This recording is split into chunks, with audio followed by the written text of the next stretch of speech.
The economy is doing surprisingly well. I think there was a lot of concern back in April. Today there was a jobs report released, 130,000 jobs. Not an incredible number, but much more than expected. And with us to sort of sort this out is Dan Varroney. He's an economic strategist and founder, as well as the CEO of Potomac Core, strategic planning firm that advises business leaders, trade associations, and policymakers. So, Dan, let's start off with today. First of all, welcome to NightSide, Dan Varroney. How are you? Great. Pleasure to be here. Thank you. I'm doing well. So the job report today, I guess the thought of the expectation was they were going to get about 70,000. So 60,000 more, almost twice the number of jobs. The market had a bump early reaction, and then it slid back, and they all ended up barely, relatively insignificant day. What happened on Wall Street today? Why the bump and why the retreat? So, knowing Wall Street the way we do, right, I think that Wall Street was disappointed that the job numbers weren't worse because if they were, the likelihood of getting a cut in the Federal Reserve interest rates would have been much higher. So I think that might have been it. I think off the top of my head, that's what I think. I watch the market every day like many do. That was my sense of it. But I think on the other side of it, Dan, from my perspective, I was encouraged with the jobs numbers. I think it's very good news. And when you get inside the numbers, right, wages are up. That's very good news. Private sector jobs were up. They were up almost 170,000. This is all good news, right? There is good news in this report. Okay. I think back to last April when the president had his first announcement of tariffs and Liberation Day.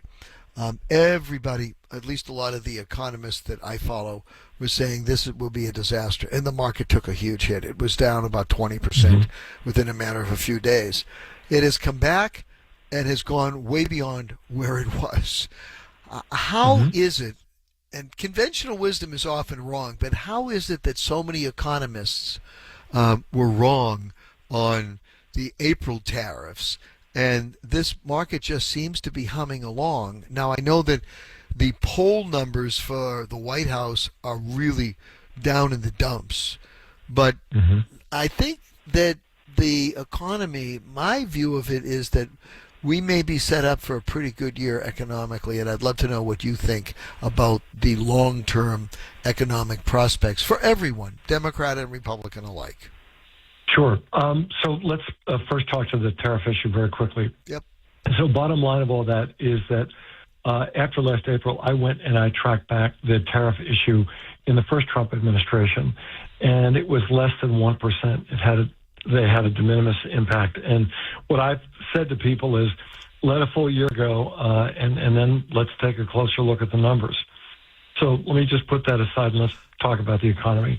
Before we go, Dan, I remember every economist I talked to always wanted to talk about Smoot-Hartley. This is 1932 all over again. But go ahead.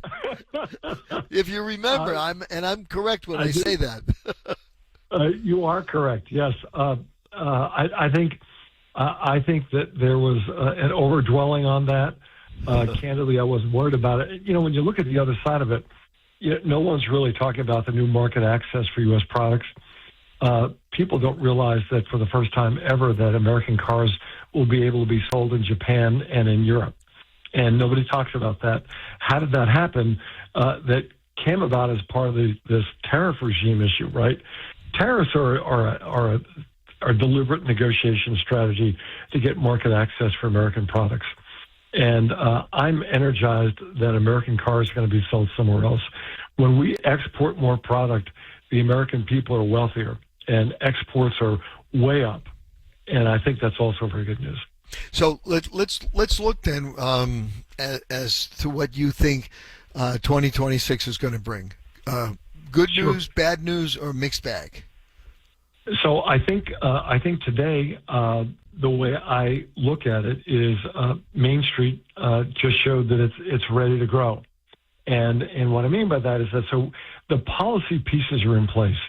So when you look at the big beautiful So I'm small business focused. My book on small business came out last September. It's called Rethinking Economic Growth, and it's about the power of small business in driving the U.S. economy.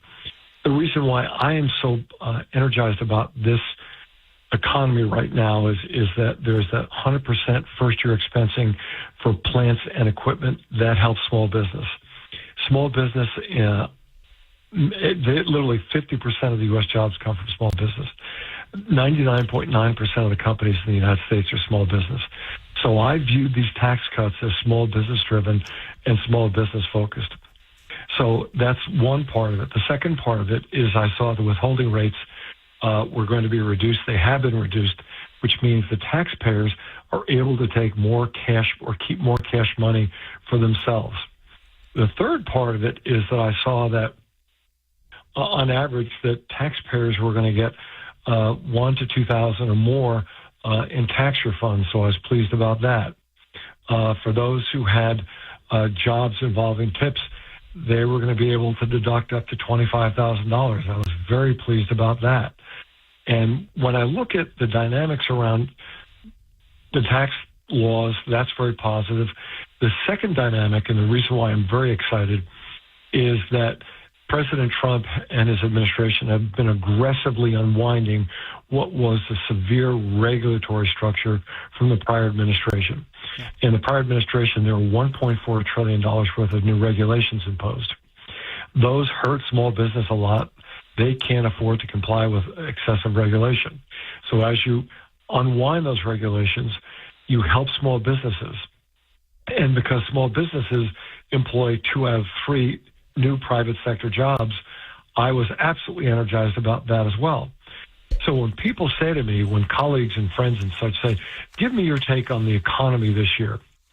And I said, I expected a strong first quarter, but I expected the economy to absolutely accelerate in the second, third, and fourth quarter. That I saw the new tax policies that would help small business would create new jobs. It would launch growth. The regulations would be less stringent and more of a benefit to small business. Yeah. That would help them make more profit. All positive points. Dan, clear to me that you are pretty bullish on the economy. Thank you for being so straightforward. We're up against our newscast. So what is the book that you have out that people might like to get to buy? What's your book? It's called Rethinking Economic Growth. It's available right now on Amazon. Rethinking Economic Growth. Gotcha. We'll have you back for a longer session, okay? Because 7 or 8 minutes does not do enough for you to explain. But I'd love to get you back. I'm going to talk to my producer and see if we can get you back in the next couple of weeks. And you can talk to listeners as well during a full hour, okay? Great. That'd be great. I'd enjoy that. All right, Dan. Dan Varroney, thank you very much, CEO of Potomac Corp.